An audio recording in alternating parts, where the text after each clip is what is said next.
तो आज हम बुद्धिज़्म के ऊपर थोड़ी सी गुफ्तगू करेंगे।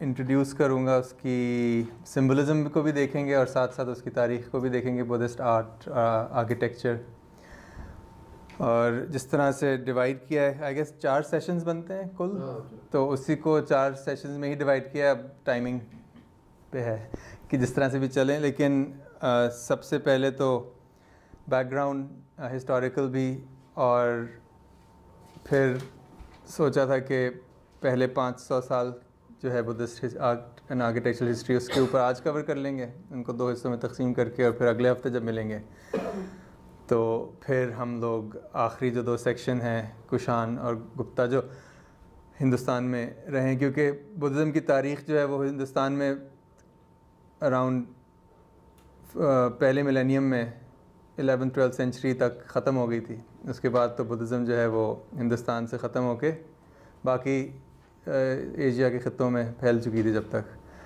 तो उस तरह से हमारा काम आसान हो जाता है कि हम लोग वहाँ पे हिस्टोरिकली भी ख़त्म कर सकते हैं। लेकिन उसका ये मतलब नहीं कि उसके इन्फ्लुएंसेस चले नहीं, वो आज तक कायम है और मौजूद हैं, आर्ट के थ्रू, कल्चर के थ्रू, तहज़ीब के थ्रू, वो तो नज़र आते हैं हर जगह, पूरे बर्रे सग़ीर में ही। तो पहले एक छोटा सा इंट्रोडक्शन कर लेते हैं बुद्धिज़्म का, कि बुद्धिज़्म की तारीख़ क्या है।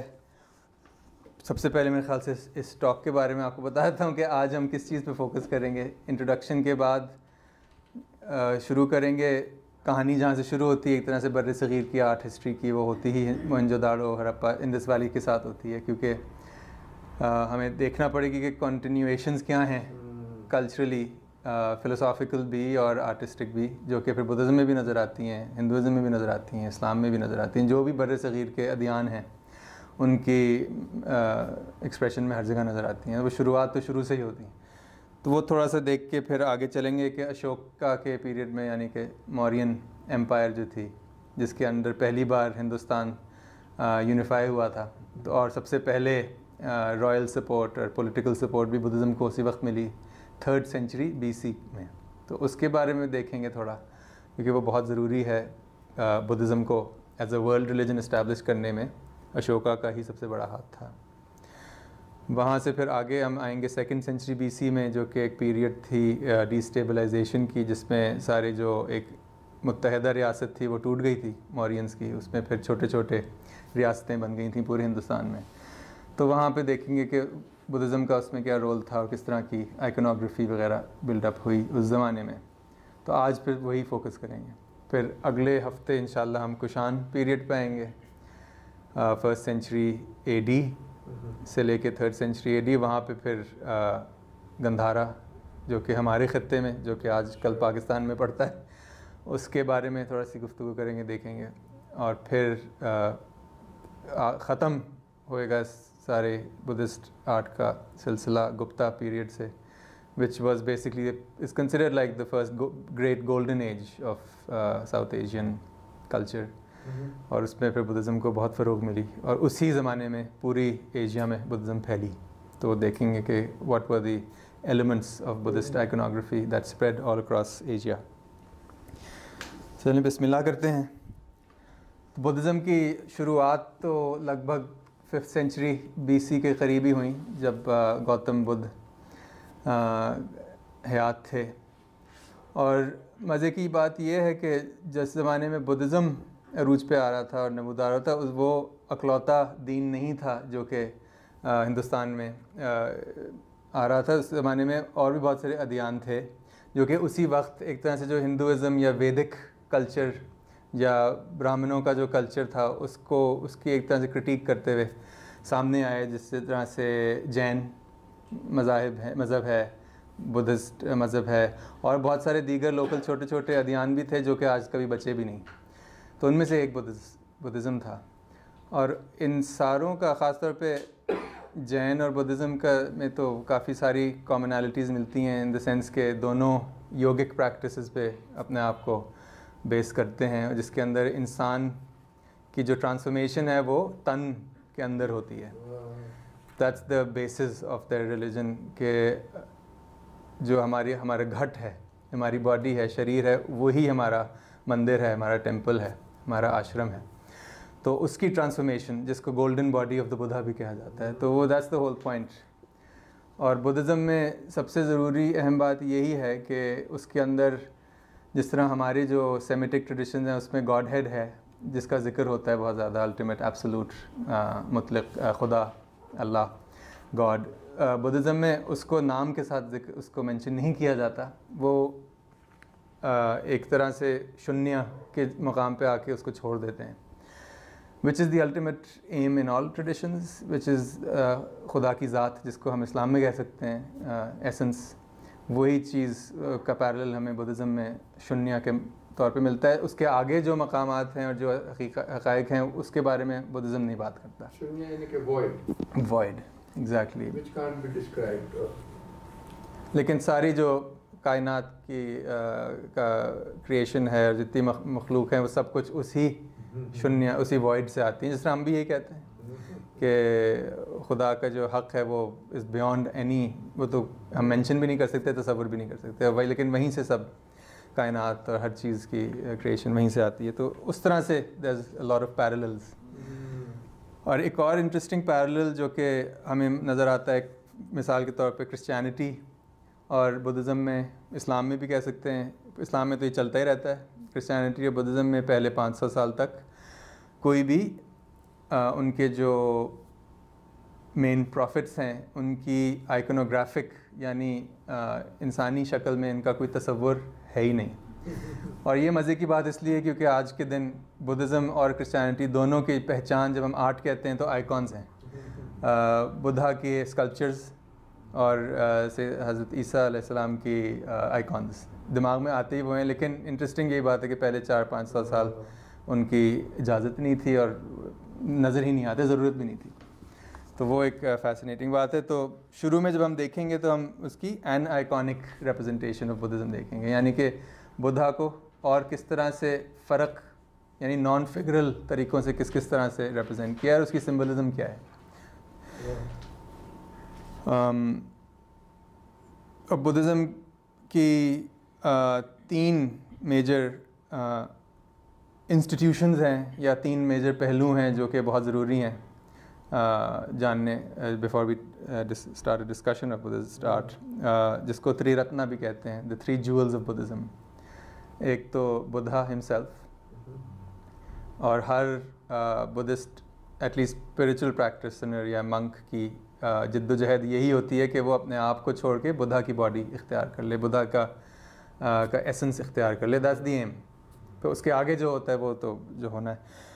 तो so essentially the aim is to perfect the human, जिस हमारे ट्रेडिशन में इंसान कामिल का आइडिया है, तो उसी तरह इनकी रवायत में बुद्धाहुड का आइडिया है कि बुद्धा को अपना लेना, अपने अंदर पा लेना, वही हकीकत है।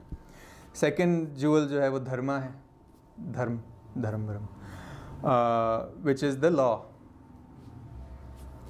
जिसके बग़ैर उसी तरह जिस तरह हमारे दीन में शरीयत के बग़ैर ना तरीक़त है ना हकीकत है, उसी तरह बुद्धिज़्म में भी धर्म के बग़ैर बुद्धाहुड या मंक्स वाली प्रैक्टिस का सवाल भी नहीं पैदा होता। और तीसरी जो चीज़ है वो है संघा यानी संगत, जिससे संस्कृत लफ्ज़ संगत आया है, हम उर्दू हिंदी में भी इस्तेमाल करते हैं, विच is the monastic community, which is extremely important. So without these 3, Buddhism is not Buddhism.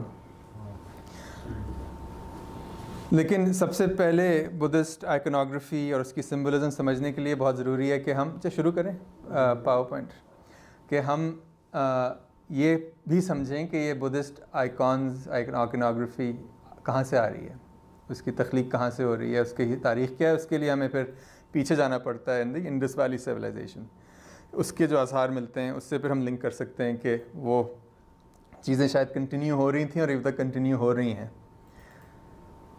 जैसे कि मेरे अपने एडवाइज़र हमेशा कहा करते हैं कि साउथ एशिया में कोई भी चीज़ गायब नहीं होती, इट परसिस्ट्स, और उसी चीज़ को हम आगे उसमें देख भी सकते हैं। आगे चलें, नेक्स्ट स्लाइड। बता देते क्या है पाकिस्तान?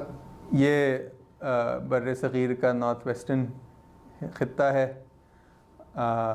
तख्त वाही पाकिस्तान में है, जो कि विच वाज मर्दान के करीब, जो कि गंधारा सिविलाइजेशन का गढ़ था, आप लोग गए कोई? मरकज़ था। इस पे बात करेंगे अगले हफ्ते जब हम गंधारा पे आएंगे, तो फिर डिस्कस करेंगे। पहली फ्लाइट थोड़ी मुश्किल से चलती है। वाकई। सो यहाँ पे हम देख सकते हैं of course Indus valley Civilization, जो कि मोर और लेस पूरा पाकिस्तान में ही पाई जाती है, इंडस के इर्द गिर्द, जो कि सेकंड मिलेनियम BC यानी 2000 साल कबल ईस्वी की सिविलाइजेशन है। और उसमें जो चंद आसार आजकल मिलते हैं उससे हम उसकी देख सकते हैं कि continuation of elements into other Indic religious traditions कैसे नज़र आते हैं। आगे चलें।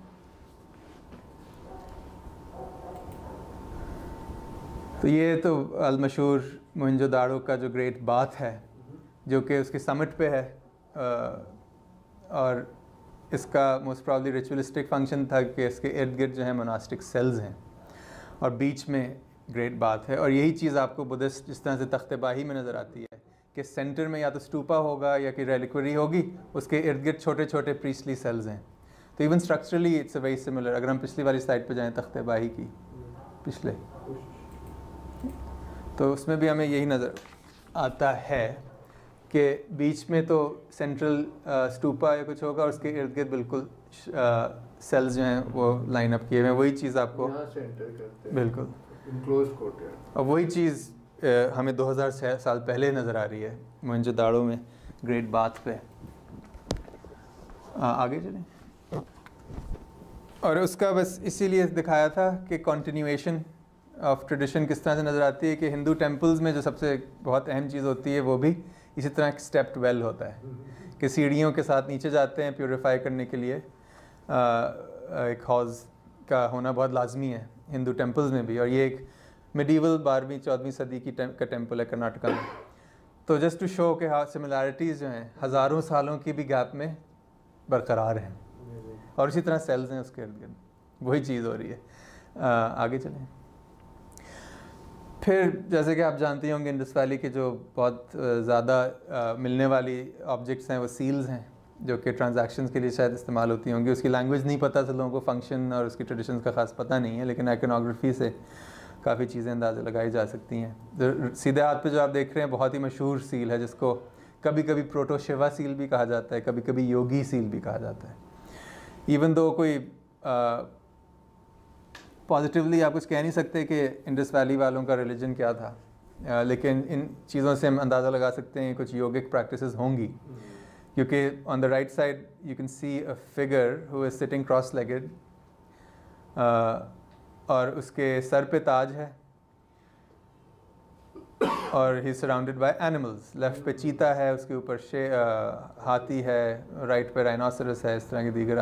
तो कई लोगों ने ये भी कहा है कि शायद ये शिवा की एक प्रोटो शिवा फॉर्म है, क्योंकि हिंदुज़म में आगे जाके Shiva is one of the main deities, क्योंकि शिवा को पाशुपति भी कहते हैं, लॉर्ड ऑफ एनिमल्स।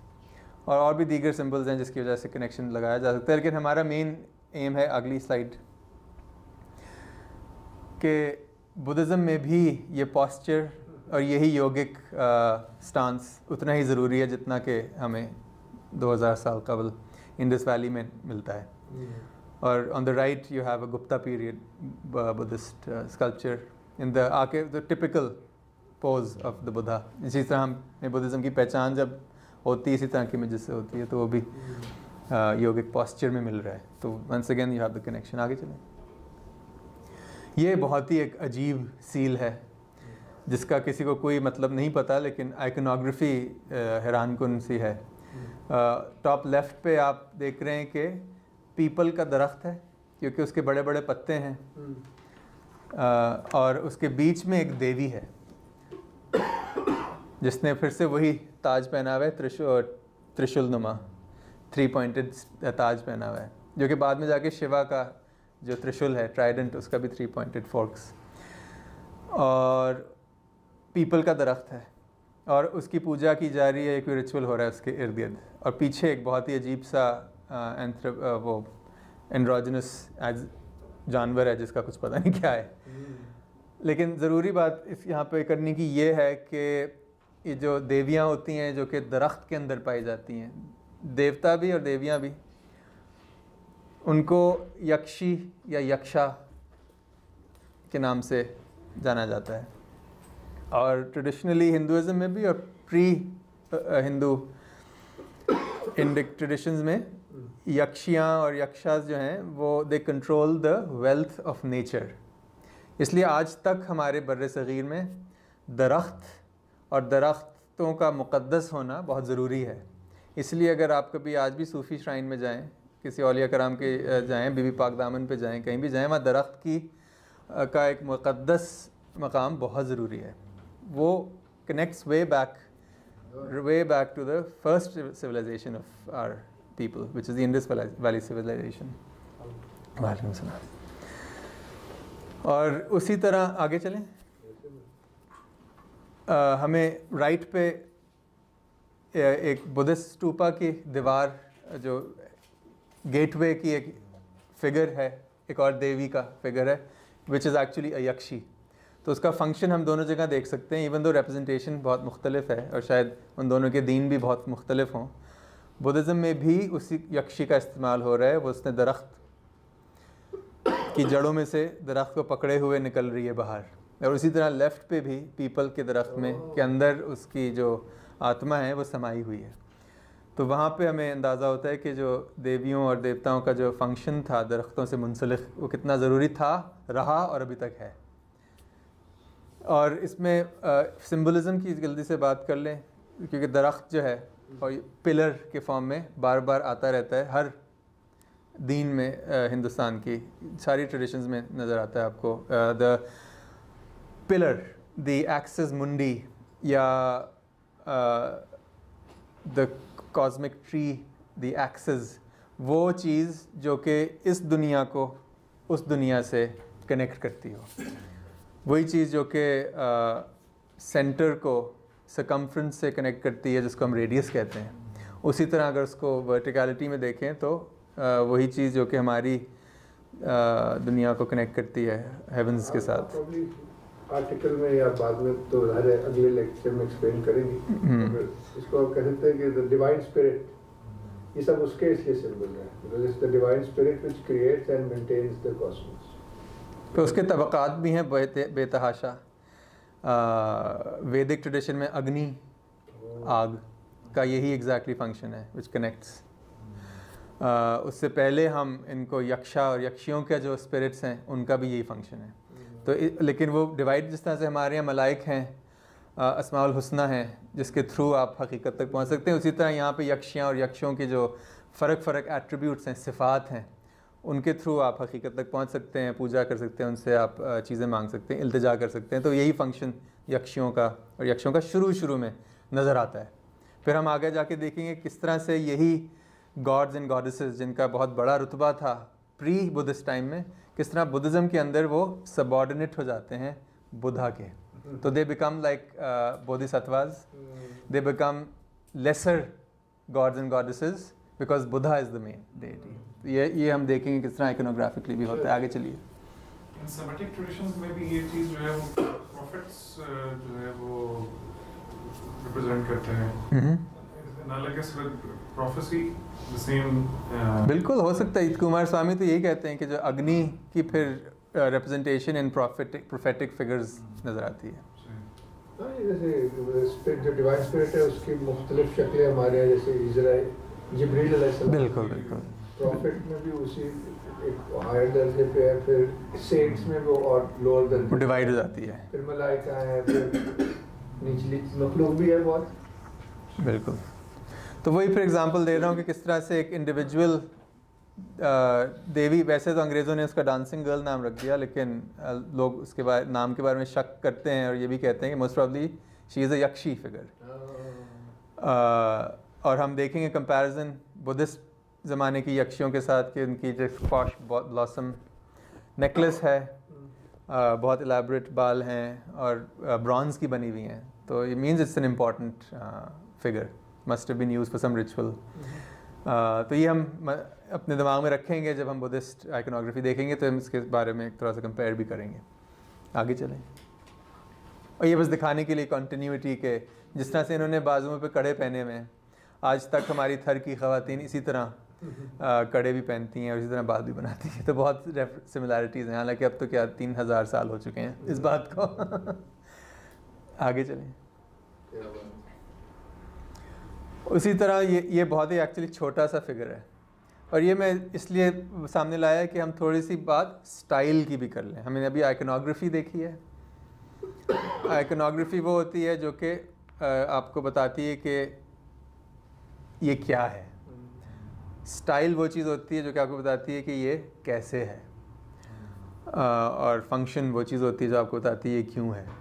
तो ये तीन चीज़ें अगर हम आर्ट हिस्ट्री में दिमाग में रखें तो हम उसको एक अच्छी तरतीब में सीख सकते हैं किसी भी आर्ट हिस्ट्री को। तो हमने शुरुआत थोड़ी सी आइकनोग्राफी की, अब थोड़ा स्टाइल भी देख लें, जो कि हड़प्पन यानी इंडस वैली सिविलाइजेशन से ही एक तर्ज है बयान का, जो कि continues down right down to our times. इसके जिसके अंदर जब आप मुक़द्दस फिगर्स दिखाना चाहें उनको एक ख़ास तर्ज में ढालते हैं, यानी कि they are usually represented in a more full fleshy style. यानी fullness of volume in the figure, the human figure, especially in the nude figure, is extremely important in the arts of South Asia generally throughout. तो उसके अंदर curvature, full body, और इसके अंदर ये भी hypothesised किया जाता है कि अमूमन जब हम ये गॉड्स एंड गॉडेसेस या इवन बुद्धा या जैन फिगर्स की रिप्रेजेंटेशन देखते हैं, they are always shown with a slightly portly belly, यानी कि थोड़ा सा मोटापा दिखाया जाता है। और उसका जवाब ये बताते हैं कि शायद उन लोगों को they are showing them in the maximum point of inhalation. जब हवा योगिक प्रैक्टिस में बिल्कुल अंदर फुल कर लेते हैं तो पेट से सांस लेते हैं, उसको प्राण्य कहते हैं, यानी कि जो कॉस्मिक ब्रेथ है उसको, योगिक ब्रेथ को आपने पूरा अपने अंदर समाया हुआ है, यानी कि इट्स ऑस्पिशियस मुक़द्दस figure shown in the fullness of his inhalation. तो इसलिए ये roundedness of this figure you can see very clearly. ये अक्सर ये तो बिल्कुल सही कि कहा गया कि वो सांस की मौजूदगी महसूस होती है स्कल्पचर में जब हिंदू। जी हाँ, उसका मतलब ये है, मगर वो काफ़ी एक कंटिन्यूटी है। So I mean, this has always been the ideal figure, or the ideal body, especially the ideal male body, fullness of breath. तो वो हम नोटिस करते रहेंगे, जानवरों में भी नज़र आती है एक्चुअली कभी कभी दिस फुल फ्लैशी बॉडी। आगे चलें, ये एक एग्जांपल है वाटर बफलो की। पुरानी है ज़ाहिर, थोड़ा सा वेयर एंड टेयर हो गया, लेकिन इसके अंदर भी you can see the fullness of form, it's bulk, it's heaviness is palpable. क्योंकि बहुत अरसे से, ख़ास तौर पे जब अंग्रेज़ों का दौर आया, तो उनकी ये बड़ी कोशिश थी कि वो किसी ना किसी तरह से जो हमारे लोकल एक्सप्रेशंस हैं हिंदुस्तान के बड़े सग़ीर के, उनको ये बता सकें कि ये इनकी अपनी ओरिजिनल क्रिएशन नहीं है, ये किस तरह वेस्ट से आई हैं। तो नेचुरलिज्म तो वेस्ट समझता था ना कि हमारी देन है, तो वो उसका बिल्कुल ही डिस्ट्रॉय हो जाता है वो हाइपोथेसिस जब आप इंडस वैली की स्कल्पचर देखते हैं। वो तो टोटली लोकल पैदावार है और बहुत सालों से चल रही है। तो उसके अंदर जब आप इस तरह के फॉर्म्स देखते हैं जिसमें नेचुरलिज्म का बड़ा इस्तेमाल हो रहा है, तो वहाँ पे ये जो आर्ग्यूमेंट है जो अंग्रेज़ों ने डाली कि सब कुछ ग्रीक, अलेक्जेंडर सिकंदर लाया था अपने साथ, वो कमज़ोर हो जाती है। ये बहुत प्री ग्रीक है। तो इसलिए ये दिखा रहा था कि ये कंटिन्यूटी जो है वो स्टाइल में भी नज़र आएगी हमें अभी अशोका के इस पीरियड में जब जाएंगे। तो चलें आगे प्लीज़। तो 2000 साल कबल ईस्वी में हमारी इंडस वैली सिविलाइजेशन थी, जो कि काफ़ी साल बरकरार रही, फिर उसके बाद एकदम से, अभी तक लोगों को एग्जैक्टली नहीं पता क्यों वो एकदम से ख़त्म हो गई, जो कि आपको इल्म हो ही गया उसका। तो around the first quarter of the second millennium the Indus valley civilization disappeared. कई हाइपोथेसिस ये भी हैं कि शायद सेंट्रल एशिया और वेस्ट से नए कबीले और लोग आए और उन्होंने ड्राइव आउट कर दिया। ये भी कहते हैं कि इंडस वैली का कोर्स चेंज हो गया, कहत आ गया, और आज जो कि बिल्कुल रेगिस्तान है ज़मीन, वो हमें सील्स के थ्रू और even through analysis of earth पता चलता है कि ये ऐसी थी, यानी जंगल था हर जगह। जहाँ आज हम थर वगैरह में देखते हैं वो पूरा जंगल था। तो शायद कुछ हुआ हो जिसकी वजह से लोग भाग गए। और लिंग्विस्टिकली कनेक्ट करते हैं इंडस वैली के लोगों को आज के दिन साउथ इंडिया में, क्योंकि south India is the only place जहाँ पे आर्यन और वेस्टर्न जर्मैनिक लैंग्वेजेस नहीं पाई जाती, जबकि हमारा जो पंजाबी है और हिंदी संस्कृत वगैरह है उसकी सारी आर्यन सेमेटिक लैंग्वेजेस हैं। तो वो तो सेंट्रल एशिया और ईरान से आए थे लोग।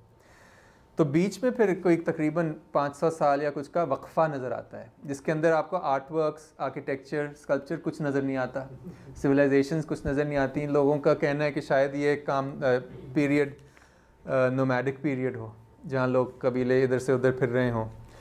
फिर एकदम से आपको वैदिक पीरियड सामने आता है, और फर्स्ट मिलेनियम BC में एक नई कौम आबाद होती है हमारे इधर पंजाब वगैरह के ख़त्ते में ही, और वो अपने साथ लाते हैं वेदास, और ये शुरुआत होती है वैदिक पीरियड की। तो वेदास इसी ज़मीन से निकली हैं एक तरह से कह सकते हैं, जहाँ पे अभी हम बैठे हुए हैं। अराइन भी वही है, और क्या, अराइन भी वही लोग हैं, mixture of locals and foreigners. तो उन लोगों के ज़माने में टेक्स्ट यानी कि ओरल लिटरेचर बहुत नज़र आता है, आर्ट वर्क्स बिल्कुल नज़र नहीं आती। एक तरह से काफ़ी मुश्किल से आर्ट हिस्टोरियंस को काफ़ी मुश्किल पैदा होती है कि क्या हो रहा था यहाँ पे, क्योंकि एकदम से जब हम वैदिक पीरियड के बाद 5th सेंचुरी BC में आते हैं, तो एकदम से आपको एक मुकम्मल आर्टिस्टिक लैंग्वेज बनी बनाई मिलती है। कहाँ से आई किसी को कुछ पता नहीं, perfectly formed beautiful art works. और यही वो दौर है जब जैनिज़्म और बुद्धिज़्म वगैरह सामने आ रहे थे। वो था उसी नौयत का, बीच में भी 1000 साल का गैप आ गया। तो वो इस 1000 साल में क्या हो रहा था, क्राफ्ट ट्रेडिशंस क्या थी। एक हाइपोथेसिस ये है कि लकड़ी में चीज़ें बन रही थी, लेकिन लकड़ी क्योंकि बचती नहीं है तो हमें कुछ नज़र नहीं आता। फिर से पत्थर में बनना शुरू हुई तो हमें उन चीज़ों के आसार नज़र आए। तो वैदिक ट्रेडिशन में भी जो क्रिएशनल सिंबलिज्म है, यानी कि वो बुद्धिज़्म के लिए भी बहुत ज़रूरी थी, क्योंकि वेदास में यही कहा जाता है कि all of creation came out from its own volition, यानी कि खुद ब खुद नमूदार हुई। जिस तरह के सबसे पहले क्रिएशन में, यानी कि जो एक तरह से वॉइड था या इन्फिनिटी ऑफ क्रिएशन थी, जब ना दुनिया बनी हुई थी ना कुछ बना हुआ था, तो सिर्फ कॉस्मिक वाटर्स थे, यानी कि बस एक बहुत बड़ा दरिया था हर जगह। और उस दरिया के तय में से सबसे पहली चीज़ जो कि क्रिएट हुई वाज द एक्सेस। कभी कभी उसको पहाड़ भी कहते हैं, mount. In any case it was some sort of pillar और एक्सेस और माउंटेन, और उसके अंदर से फिर बाकी चीज़ें, ब्रह्म और उस तरह के दीगर देवता का सामने आए। फिर वहाँ से क्रिएशन आना शुरू हुई आगे। So the cosmic axis is extremely important in Vedic यानी हिंदुइज़्म, अर्ली हिंदुइज़्म। और वही चीज़ हमें बुद्धिज़्म में भी नज़र आती है in the form of the Buddha himself. So Buddhism के अंदर Buddha becomes the symbol of that creational axis of the world. इसलिए मैं ये तस्वीर दिखाई थी कि दरख्तों का अभी तक यही सिंबलिज्म है। आगे चलें। तो मैं सोचा कि थोड़ा सा मौर्यन यानी अशोका के पीरियड के आने से पहले हम थोड़ा सा सिंबलिज्म की हल्की सी बात कर लें, ताकि हमें फिर जब उनकी आर्ट वर्क्स देखें तो समझ आएंगे हो क्या रहा है। तो जो सबसे मशहूर और जो सबसे ज़रूरी बुद्धिस्ट सिम्बल्स हैं, earliest Buddhist symbols, they are all an iconic, यानी कि दे आर नॉट आइकनोग्राफिक, उसमें इंसान की शक्ल नहीं नज़र आती। और उसमें सबसे ज़रूरी सिंबल है वो लोटस का है। Lotus is considered to be extremely pure. उसकी जो जब वो पैदा होता है लोटस, वो usually in the murky muddy waters, कीचड़ जैसे पानी में, छप्पड़ों में मिलता है। तो उस गदले पानी में से जब निकलता है तो उसके ऊपर आता है, और तो जो उसकी स्टॉक है जो ऊपर आती है वो वर्ल्ड एक्सेस के सिंबल बनती है। और फिर जब वो खुलता है तो वो बिल्कुल निर्मल प्योरीफाइड फॉर्म में खिलता है, और वो खिलना उस लोटस का is symbolic of the Buddha, क्योंकि बुद्धा भी इस दुनिया की माया जाल की तगोदो में बिल्कुल फंसा हुआ था जब शहज़ादा था, और फिर उसको एकदम से ख्याल आया कि ये मैं क्या कर रहा हूँ, मैं तो माया जाल में फंसा हुआ हूँ। जब उसने वहाँ से भागा और फिर अपनी योगिक प्रैक्टिस शुरू की और आखिर में मोक्ष पाई, तो फिर बुद्धा बना, golden body. That is a symbol of the lotus, then becomes the symbol of the Buddha. And most importantly also because the lotus, just like the Buddha, just like all prophets, encompasses all the three worlds. क्योंकि the muck of the world, यानी कि जो गदला छप्पड़, उसके बाद हमारी horizontal दुनिया, और फिर heavens, the beyond being. तो वो तीनों चीज़ें जो हैं वो कवर करती है। एक तरह से ये भी कह सकते हैं कि स्पिरिचुअल पाथ का भी पूरा अक्कासी यही चीज़ करती है, लोटस। तो लोटस बहुत ही ज़रूरी है सब चीज़ों के लिए। तो आगे चलें, और ये इसकी एक स्टूपा की रेलिंग में से इसका सिंबल, जब उसको हम आर्किटेक्चर में रिप्रेजेंट करते हैं तो इस तरह अमूमन यही लोटस आपको मुग़ल आर्किटेक्चर में मिलता है, यही लोटस आपको हिंदू टेम्पल में मिलता है हर जगह, और यही लोटस आपको बुद्धिस्ट स्टूपास में मिलता है।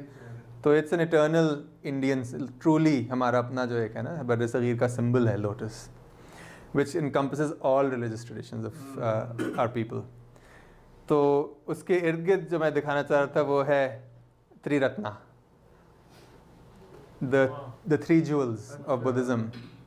और ये सिंबल तो पहले से ही चल रहा था, क्योंकि वैदिक ट्रेडिशन में भी उसका जिक्र आता है, ट्राइडेंट का भी आता है, लेकिन बुद्धिज़्म में ये अमूमन ऐसे दिखाया जाता है कि बुद्धा धर्मा संघा।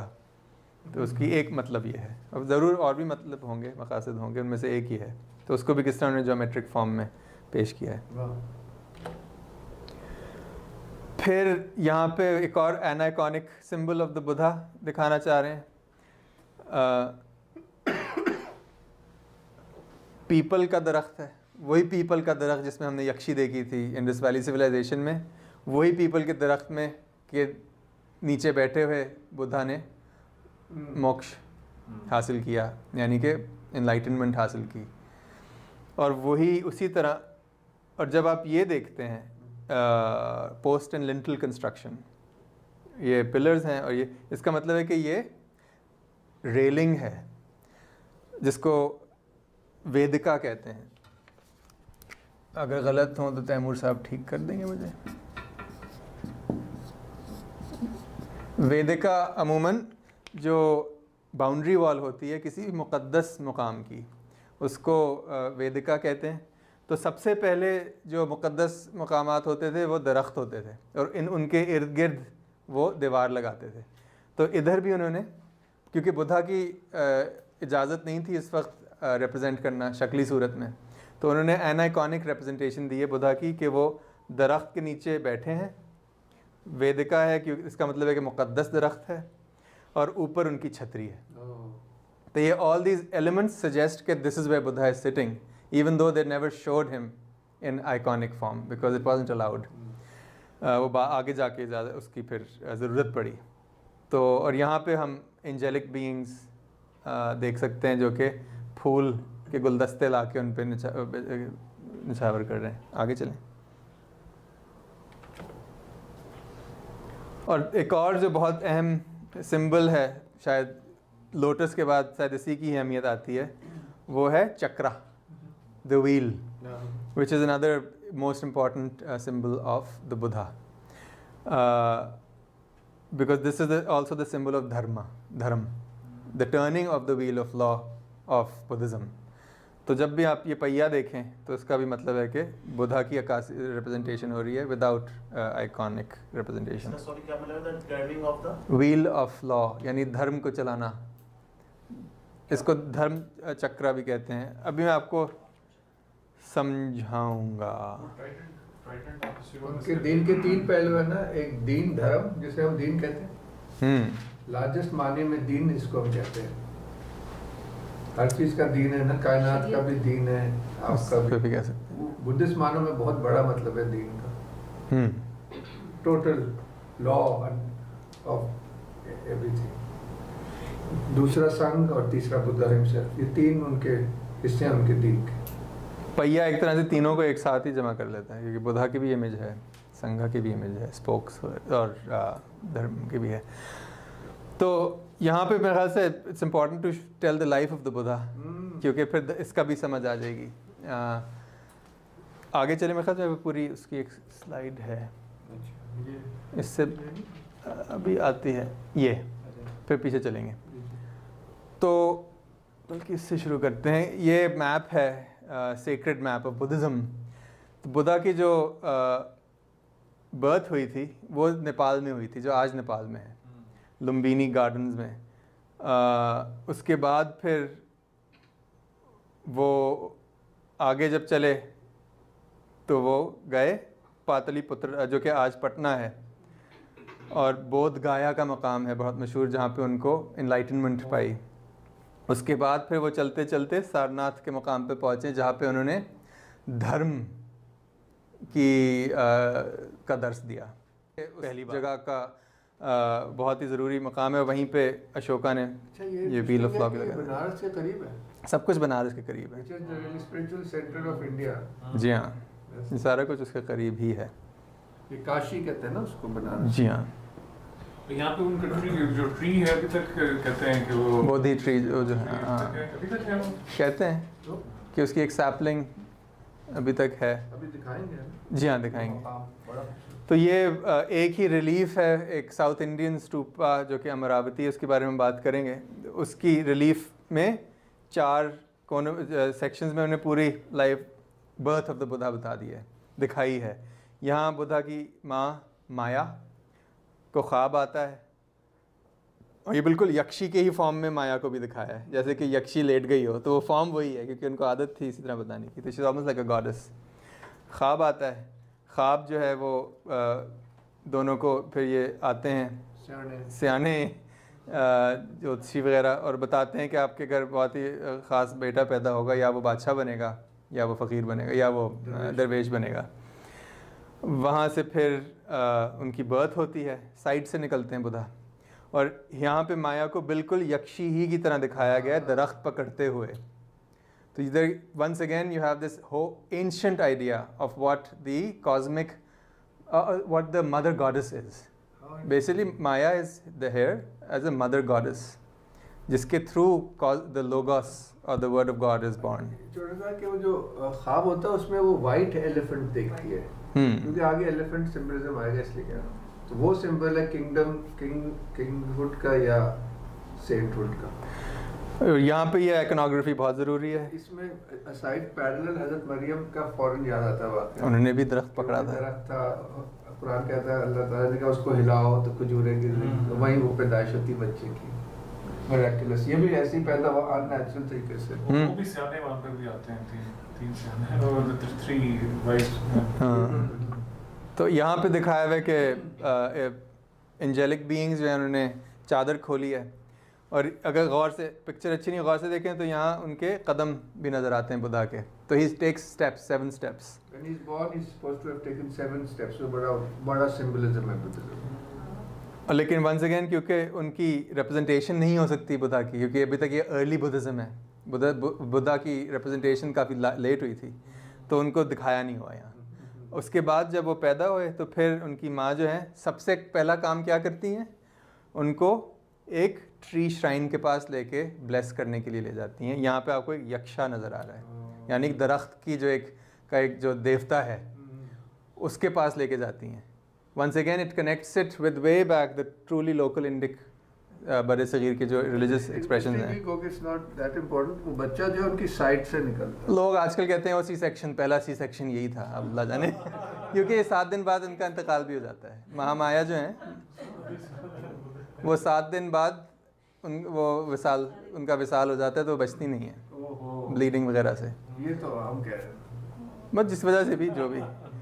तो यहाँ पे हम दिखा सकते हैं कि उन्होंने उनको कपड़े में बेबी को उठाया हुआ है, बेबी नजर नहीं आ रहा, कपड़ा नजर। और ये यहाँ पे दरख्त के पास ले गए, वही वेदिका रेलिंग नज़र आ रही है, और दरख्त का जो स्पिरिट है यक्षा वो आ रहा है उसको उल्टा बल्कि बुद्धा को पूजने आ रहा है वो, क्योंकि ही रिकग्नाइजेज, जिस तरह से जो मेगाए थे हज़रत ईसा को रिकग्नाइज करने आते हैं, उसी तरह यक्षा जो है वो बुद्धा को रिकग्नाइज कर रहा है। तो इट्स वेरी सिमिलर पैरेलल।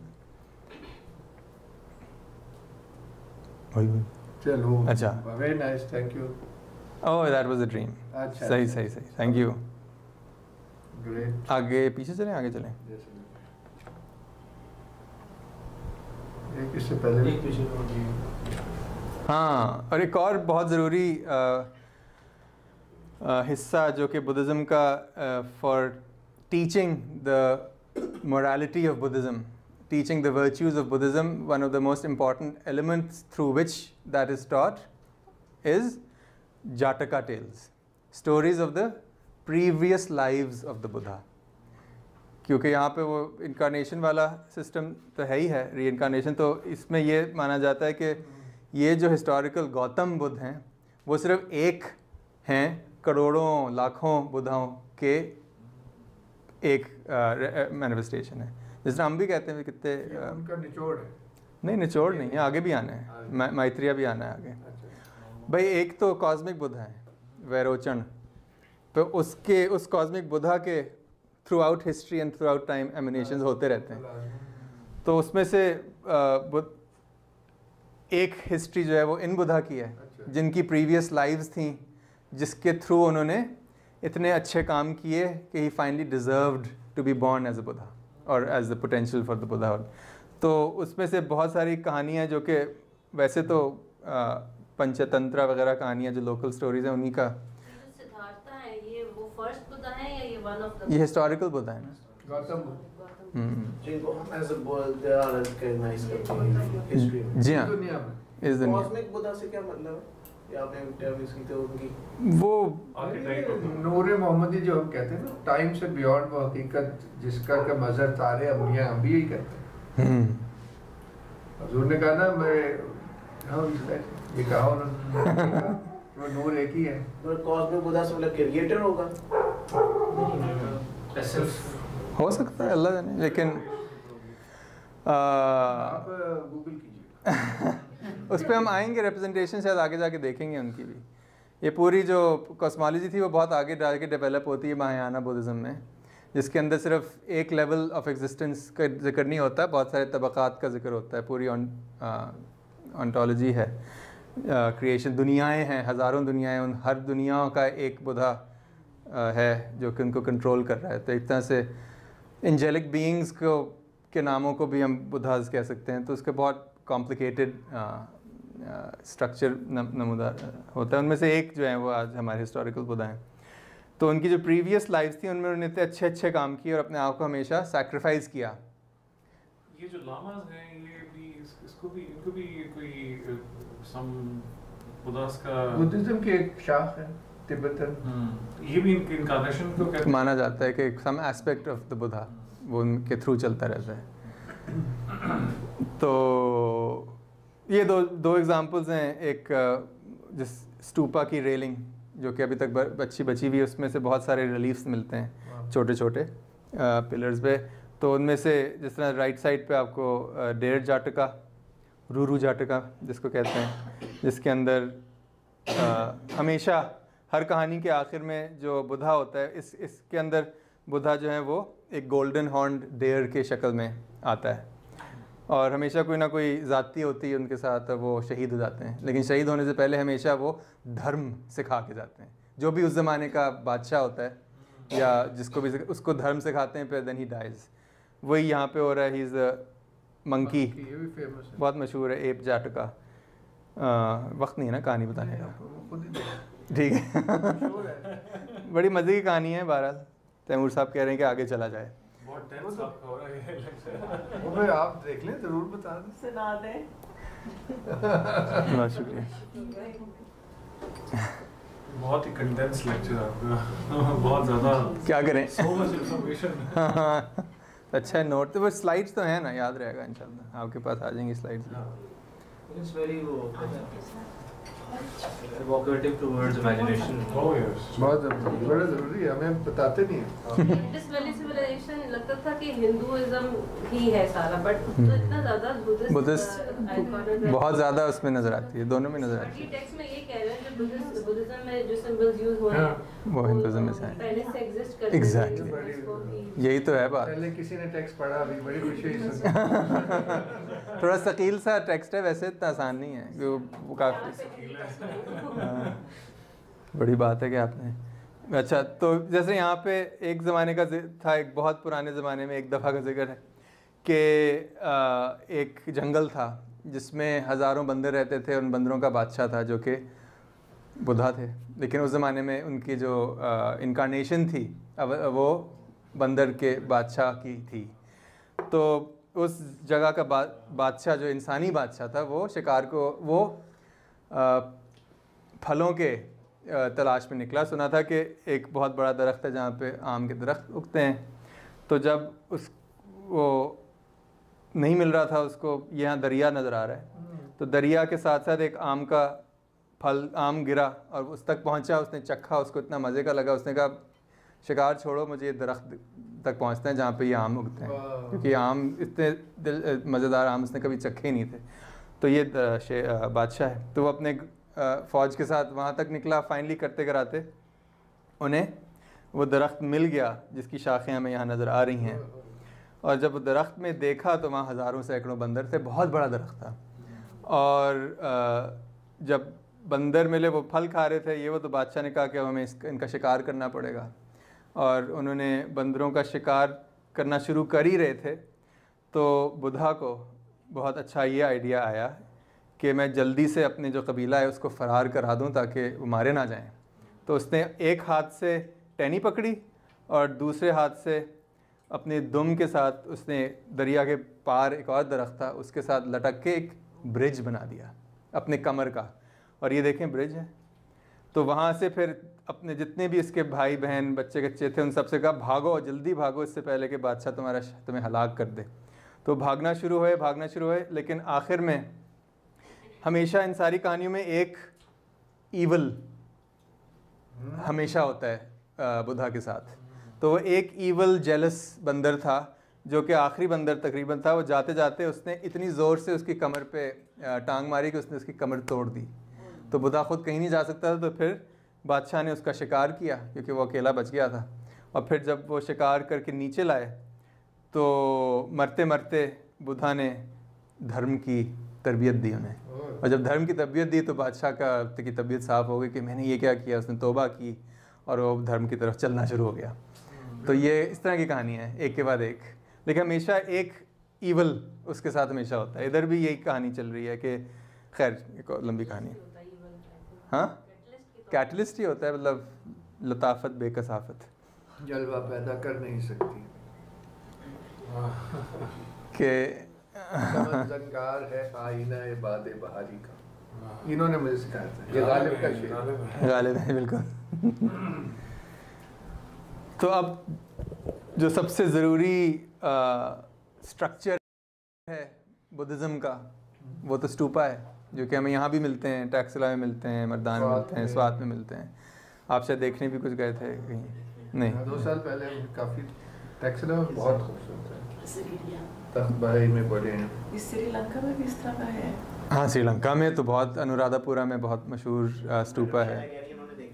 मैंने भी देखा। ये सांची है हिंदुस्तान में, आप जिसकी बात कर रही हैं वो शायद श्रीलंका में अनुराधापुरा में भी है, सिगिरिया में भी है। ये सांची है, ये हिंदुस्तान में। अब इसकी बात करेंगे। जी गोड़ है, बहुत अच्छा मेवे वाला। तो जो मेन स्ट्रक्चर है वो तो ये गुंबद है जिसके अंदर एक शाफ्ट होती है जिसके तय में या वो तबर्रुकात बेरीड होती हैं। अक्सर बुद्धा की, कभी कभी जो उनके औलिया कराम होते हैं उनकी भी। और अक्सर क्योंकि इसमें तो वो एग्ज्यूम करते हैं ना, बॉडी को आग में जलाते हैं तो राख हो जाती है। तो या तो राख जमा की होती है या फिर हड्डियाँ या दांत। अमूमन कभी कभी और भी चीज़ें आ जाती हैं। एक दांत हमारे टेक्सला म्यूजियम में भी, और इनकी ख़ास स्टूपा में से निकाला हुआ। ख़ास मुआवजे वाली बात ये भी है कि ये चीज़ें मल्टीप्लाई भी होती रही हैं हिस्ट्री में। अब वो चाहे आप दुनियावी पहलू से देखें तो या आप उसको आसमानी तौर पे देखें, तो जिस तरह बुद्धा के दांत हैं, उनके बाल हैं, उनके वो मल्टीप्लाई भी होते जाते हैं, जिसकी वजह से पूरी एशिया में उनकी तबर्रुकात मिलते हैं। वरना तो बंदे के 36 ही दांत होते हैं, 32 जितने भी, लेकिन स्टूपास लाखों के करीब हैं। तो सेंट्रल चीज़ जो है स्टूपा की वो ये है, रेलिक, तबर्रुकात जो दफनाई गई होती हैं अंदर, बिल्कुल सेंट्रल शाफ्ट के अंदर। वो अमूमन हर जगह नहीं, अमूमन खाली होता है, यानी उसका फसाड में अंदर it's suppose to have the idea कि वो जिस तरह से हेमिस्फीयर है and it's suppose to be representing the void inside, यानी कि, लेकिन उसके जब बाहर आते हैं तो फिर उसके इर्द गिर्द एक बाउंड्री है, और जितनी भी आर्टिस्टिक एक्सप्रेशंस हैं वो आपको बाउंड्री में ज़्यादा मिलती हैं। तरह तरह की यक्षियाँ, देवता, जानवर, लोटस, ये वो सब कुछ जितने भी प्रोग्राम है बुद्धिस्ट, वो आपको दीवार पे नज़र आता है। बात काटना मतलब हाँ, बात काट हिंदू रहे हैं। टेम्पल की भी यही थ्योरी है कि अंदर खाली है, सिर्फ वो गॉड है, और बाहर कायनात है जो जाहिर है।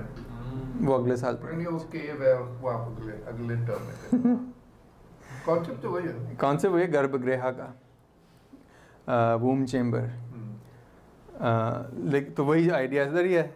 और उसके फिर 4 अमूमन दरवाजे होते हैं गेटवे के या दीवार के, और वो cardinal points north, south, east, west पे होते हैं। और अक्सर औकात जितनी भी बुद्धिस्ट सिम्बोलिज़म की जो निचोड़ है वो आपको गेटवेज पे मिलती है, खूबसूरत तरीन। तो वो हम देखेंगे आज इंशाल्लाह। बस बताना चाह रहा था कि बुद्ध स्टूपा का स्ट्रक्चर एसेंशियली क्या है। माउंटेन भी कह सकते हैं स्टूपा। बिल्कुल बिल्कुल, इट्स द फर्स्ट स्वयंभू जिसे कहते हैं, वो चीज़ जो कि अपने खुद ही अपने ही इख्तियार से अपने आप को मैनिफेस्ट करे, self manifestation of the beyond being, उसको स्वयंभू कहते हैं। तो वो कॉस्मिक माउंटेन थी पहली चीज़, या वर्ल्ड एक्सेस, तो उसका भी सिंबल है स्टूपा। वो तो पिरामिड्स भी उसका ही सिंबल है, इसलिए वो माउंटेन का सिंबल है, कॉस्मिक माउंटेन। और उसके बीच में स्फेयर को रखते हैं क्योंकि उसके सेंटर से एक्सेस जाता है जो उसको आसमानों से जोड़ देता है। तो सिंबलिज्म इन सेंस वही है। और वो जो बीच में रखते हैं वो केव हो गया, जैसे इसमें वो वॉइड है, हिंदू टेम्पल में भी वो केव है या वॉइड है। अल्टीमेटली वो हमारा ही हार्ट भी है। हमारे यहाँ मेहराब है, मस्जिद में मेहराब जो होती है उसका भी यही। और हुजूर भी मेराज में एक केव में गए थे, नीचे गए थे ना, फिर ऊपर गए। काफी पैरेलल मजेदार बहुत हैं। मैंने किसी जगह पे पढ़ा था, या बल्कि शायद आपने आप ही नहीं कहा था कि वो पहले काबा की जगह वो पिरामिड जो क्यूब की जगह पहले वहाँ पे ओरिजिनली जो सबसे पहले इटरेशन थी, शायद आप ही कहा था या कोई पढ़ा था शायद कुछ है ऐसा। क्योंकि तो अभी याद क्या क्या पिरामिड, शायद ऐसी ही कोई बात। क्यों की जगह पर गलत ना बता दियो, मैं चेक करके अगली क्लास।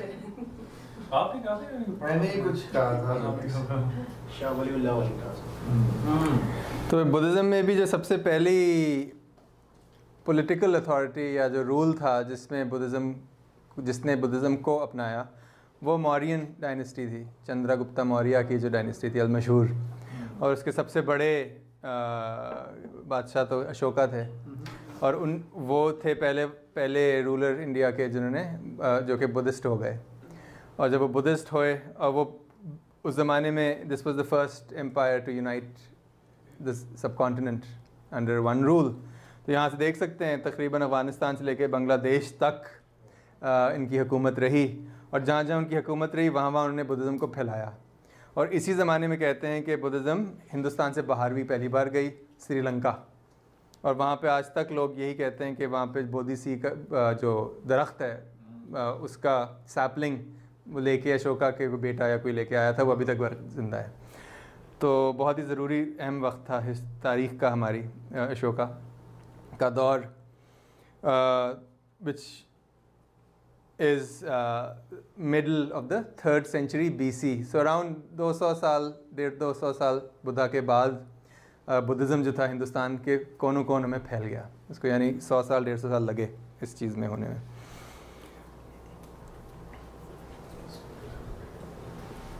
आगे चलें। और सबसे ज़रूरी चीज़ जो कि उसकी रूल में अभी तक नज़र आती है बची हुई, वो है उनके पिलर ईडिक्ट्स। तो ये ख़ास तौर पर एक जगह जिसका नाम है लौरिया नंदनगढ़, वहाँ पे है। लेकिन फंक्शन वाइज तो पिलर्स का यही फंक्शन था कि बुद्धिस्ट ईडिक्ट्स, उनकी मोरालिटी वर्चूज़ वगैरह, उनका अखलाकियात, उनकी तरबियत देने के लिए उन्होंने पिलर्स पे सारे मैसेजेस लिख दिए थे ताकि खलकत तक पहुंच सके ये बात। सिंबॉलिकली जो पिलर्स का आइकनोग्राफी है वो है लोटस। बहुत क्लियरली जो पिलर है वो, जो हम अभी तक ट्री सिंबलिज्म की बात करते रहे हैं, एक्सेस जो कि इस दुनिया को उस दुनिया से मिलाता है, वो सब है। और सारे पिलर्स के ऊपर आपको एक लोटस फॉर्म नज़र आता है। तो यानी it's very clear that it's coming out from the mud, the dirt, the earth. अंदरून शहर की लकड़ी के जो झरोकों में पिलर्स हैं, वो इसी उसमें आपको यही फॉर्म नज़र आएगी। और काफ़ी चीज़ें जो है वो जब से ही चले आएगी। It is basically a tree. The pillar is till today दरख्त है, comes out of a pot और ऊपर जाके ऐसी शेप होती है। ट्री सिंबलिज्म भी है। और अभी जो कह रहे हैं वो बड़ा दिलचस्प है कि ये एलिमेंट भी होता है। इसके अंदर एक घोड़ा बना हुआ है, पाएंगे अभी आ रहे हैं वहाँ पे। शेर बना है, शेर। तो अभी वन सेकेंड, लोटस या इसकी सिंबलिज्म का, इसके मतलब यही होते हैं, symbolises generation, regeneration, creation, fertility, good Fortune, end of course that creation out of its own spirit of course. ज़रूरी बात यह है कि जितने भी आसार नज़र आते हैं अशोका के दौर के, वो सब एक, जो पत्थर था वो सब एक जगह से आया था, जो कि बनारस के पास, पटना में के पास चुनार का इलाका है, वहाँ से सफ़ेद वाइटिश कलर्ड सैंडस्टोन, जिसको आप चुनार सैंडस्टोन ही कहते हैं। तो उसकी पहचान करना भी बड़ा आसान हो जाता है कि अगर कोई चीज़ चुनार सैंडस्टोन से बनी है, और उस सैंडस्टोन को वो एक ख़ास पॉलिश देते थे अशोका के दौर में, जो कि आज तक किसी को नहीं पता क्या करते थे, कोई रिप्लीट नहीं कर सका। कितने 1500 साल 1300 साल में किसी को ये नहीं समझ आई कि वो पॉलिश क्या थी, कैसे की। लेकिन अब ये समझ आती है कि पॉलिश्ड सैंडस्टोन चुनार से आया हुआ चीज़ बनी हुई है, तो यानी कि अशोकन है। और वो तो इसमें भी यही नज़र आता है। आगे तो हम मेरे ख्याल से एक ही पिलर पे फोकस करेंगे समझने के लिए, उसकी रिप्रेजेंटेशन, स्टाइल वगैरह। तो the pillars were all solid monolithic structures. उनके ऊपर एक जो मेन स्कल्पचर था वो पिन के थ्रू, फंक्शन आर्किटेक्चर भी बता ही देते हैं कि पिन के थ्रू जोड़ा जाता था, यानी कि इट्स हॉलो। तो इसके नीचे एक पिन है मेटल की, जो डंडा है, एक्सेस है, पिलर है, उसके अंदर जाके फिट कर देते हैं, तो वो हिल नहीं सकता। तो ये हम उसी का टॉप देख रहे हैं। ये एक और है, लेकिन इसमें हम यू कैन सी कि ये जो है पेडेस्टल जो है वो लोटस है। ये सबसे मशहूर अशोकन पिलर का टॉप है। इंडिया के झंडे पे भी यही है। द 4 लायंस, 4 शेर कार्डिनल पॉइंट्स पे बैठे हुए। लोटस के ऊपर, लोटस और शेरों के बीच में एक एबकस है, जिसके अंदर बाकी 4 डायरेक्शंस, 8 हो गए, जो कि फ़र्क जानवरों से रिप्रेजेंट किए हुए हैं। तो पूरे 8 मुक़द्दस डायरेक्शंस जो हैं वो यहाँ पे आ गए। उन सब के ऊपर जो था वो एक पहिया था धर्म का, जो सिंबलाइज करता है, वो टूट के गिर गया, तो उन्होंने अलग से लगा दिया। वंस अगेन ये जो शेर है, यहाँ पे आप पॉलिश देख सकते हैं, आज तक बरकरार है वो वाली पॉलिश। और इसका स्टाइल भी हम देख सकते हैं। वंस अगेन यहाँ पे आर्ट हिस्टोरियंस जो थे, स्पेशली कॉलोनियलिज्म के बाद, उन्होंने यही कहा कि सिकंदर आज़म जब आया था तो वो ये अपने साथ कारीगर लेके आया होगा, जिसकी वजह से इतनी खूबसूरत शक्लें, हाँ, क्योंकि हिंदुस्तानी लोग ख़ुद तो इतना अच्छा कर नहीं सकते, लेकिन जब हम अपनी तारीख़ को देखते हैं, पीछे लेके जाते हैं, तो हमें अंदाज़ा होता है कि ये जो इंडस वैली में कई चीज़ें हो रही थी, फुलनेस ऑफ फॉर्म, एक आइडियलाइज्ड नेचुरलिज्म जिसे कहते हैं, वो सारी चीज़ें पहले से हमारे बरसग़ीर में हो रही थी। तो कोई ना कोई कनेक्शन होगी, शायद वुड में कर रहे होंगे, उसके बाद इसमें आ गए। लेकिन you can see the beautiful polish, you can see the naturalism and the way the main जो लायन का है वो किस तरह से गिर रहा है। देखिए इस सब चीज़ों में एक हायराटिक स्टाइलाइजेशन भी है, ये नहीं कि असली शेर की तस्वीर खींच ली हो, इसमें एक स्टेटलीनेस है, एक ठहराव है इन सारी शक्लों में, जो कि वो idea is more important then the form. Of course exactly, वरना तो फॉर्म नेचुरलिज्म हो जाता है ना, सिर्फ फॉर्म होती है। और यहाँ पे देख सकते हैं, यहाँ पे पहले शायद हीरे जवाहरात गड़े हुए थे, वो उतर गए सालों में।